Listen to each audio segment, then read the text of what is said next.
ala Muhammad wa ali Muhammad.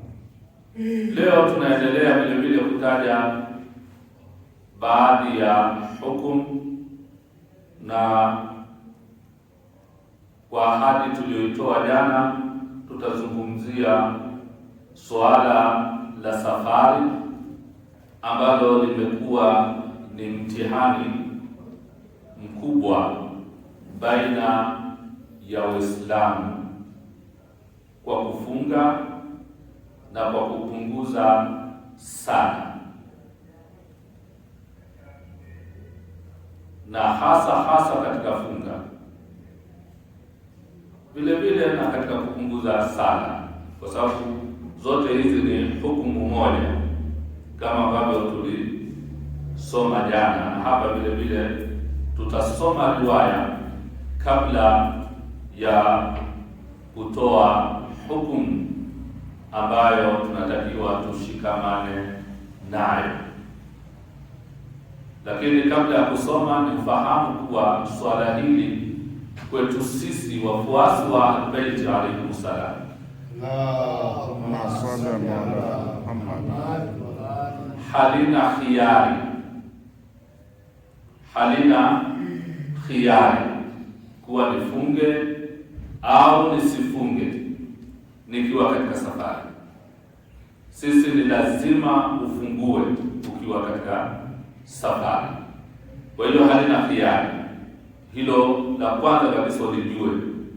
Lakini kabla ya kuja kuelezea zaidi, nitasoma baadhi ya riwaya ambazo zimetoka kwa Bwana Mtume sallallahu alayhi wa alihi wasallam pamoja na Ahlul Bait zake salawatullahi wasalamu alayhi.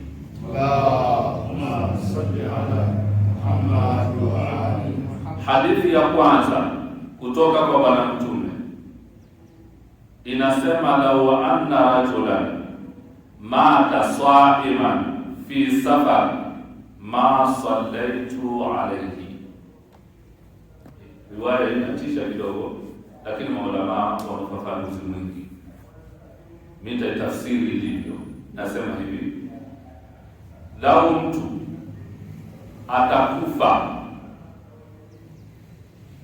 na alikuwa amefunga, amekufa na ile hali akiwa na somu, na somu yenyewe yuko safarini, uko safari, alafu umefunga ukafa, Bwana Mtume anasema ma sallaitu alayhi, sitomsalia mtu. Tumeelewa hadithi? Yaani kama vile umeenda kinyume kabisa na sheria na maelekezo ya Mwenyezi Mungu na mtume wake. Na mtu anaweza akashangaa haya.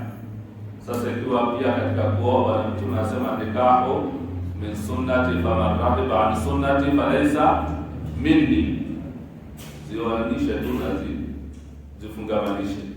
Ndoa katika mwenendo wangu mimi Bwana Mtume, na yoyote atakayeukataa, anaukataa kwa ujeuri,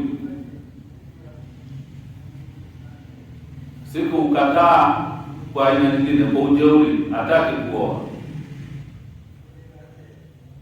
kwa kujiona yeye hataki kuoa na hataki kuolewa, vyote hivi vinaenda sawa, hataki. Na hili ndio tunaona wanawake wengi wanaishi hivyo, kama tuliwahi kuzungumza siku moja hapa. Leo wanawake wanaweka sherehe kwa kupewa talaka. Tuliwahi kuzungumza hapo, sherehe kubwa, keki zimeandaliwa, wamealikwa madada, wana sare maalum, na mziki umewashwa, ukumbi umekodishwa mamilioni, maua yamepambwa, kila kitu kipo. Sherehe ni kubwa na vyakula tofauti. Unaweza kusema ndio harusi yenyewe kwa namna walivyopamba na ukumbi ulivyo na vyakula vilivyoandaliwa.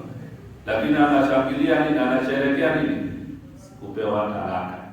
Na wanatoa ujumbe kwa wanawake walioko katika ndoa, wajitoe katika ndoa, kwa sababu maisha ya ubachela ni maisha mazuri, ni maisha ya uhuru, ni maisha ambayo haulizwi na mtu, haubani. unaweza kuamua leo uende nani, uende wapi, ufanye nini, hakuna mtu wa kukuuliza.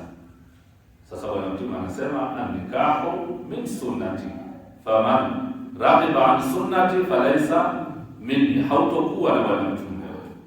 Sasa na hii hadithi inazungumza law anna rajulan mata sa'iman fi safar ma sallaitu alayhi. Bwana Mtume anasema sitomsalia. Wenda wataenda kumsalia wewe na nini, lakini yeye kama yeye hakumsalia.